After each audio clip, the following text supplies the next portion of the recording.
Circulaire numéro 6205/511. Objet, organisation et gestion prévisionnelle des ressources humaines. Organisation des services déconcentrés. REF, circulaire No 5844/511 du 24 septembre 2018, 5750/511 du 4 janvier 2018 et 4699/511 du 18 mai 2001. Par circulaire citée en première référence, il a été procédé à la révision des missions et attributions des responsables des structures déconcentrées de l'administration des douanes et impôts indirects. La présente circulaire a pour but de reprendre l'organisation structurelle des services déconcentrés et ce, afin de tenir compte de l'évolution qu'il a marquée subséquemment au renforcement des processus de déconcentration et de dématérialisation mais aussi, afin de disposer d'une circulaire de référence retraçant l'ensemble des structures en question. Ainsi, l'organisation des structures déconcentrées de l'administration des douanes et impôts indirects se décline comme suit. Les directions régionales ou interrégionales et les directions des douanes des ports. Les services régionaux, à savoir service de l'audit et de l'inspection, service des enquêtes et du contrôle a posteriori, service du contentieux, service de la gestion de la relation client et de l'aide à la décision, service de la gestion des ressources humaines et de la formation, service de la logistique et du système d'information. Les directions régionales de Rabat-Salé, Kénitra et Fes-Meknès ainsi que les directions interrégionales du centre-sud, d'Agadir et du sud sont dotées de services chargés aussi bien des enquêtes et du contrôle a posteriori que du contentieux. Les directions régionales de Tanger, Tétouan à l'Océan Ma et de l'Oriental sont dotées de services de la coordination des brigades.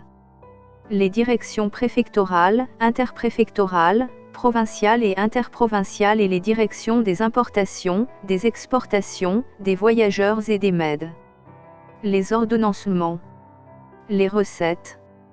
Les subdivisions. À les directions régionales ou interrégionales et les directions des douanes du port coiffant les directions préfectorales, interpréfectorales, provinciales ou interprovinciales et les directions des importations, des exportations, des voyageurs ou des MED.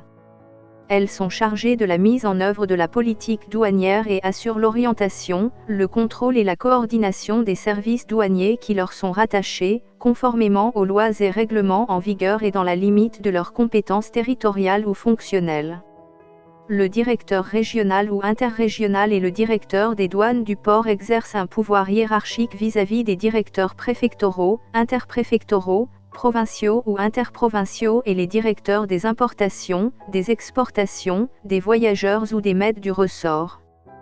Pour l'accomplissement de leur mission, les directions régionales ou interrégionales et les directions des douanes du port sont dotées de services régionaux chargés des fonctions d'audit et d'inspection, d'enquête et de contrôle a posteriori, de contentieux, de gestion de la relation client et de l'aide à la décision, de gestion des ressources humaines et de la formation et de logistique et du système d'information.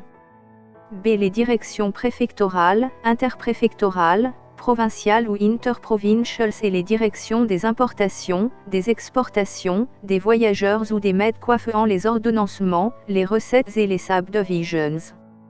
Les ordonnancements sont placés sous l'autorité d'un ordonnateur liquidateur. Celui-ci est chargé notamment de l'assiette, la liquidation et l'ordonnancement des recettes ainsi que de la supervision et l'encadrement du personnel sous son autorité et ce, conformément aux lois et règlements en vigueur et dans la limite de sa compétence.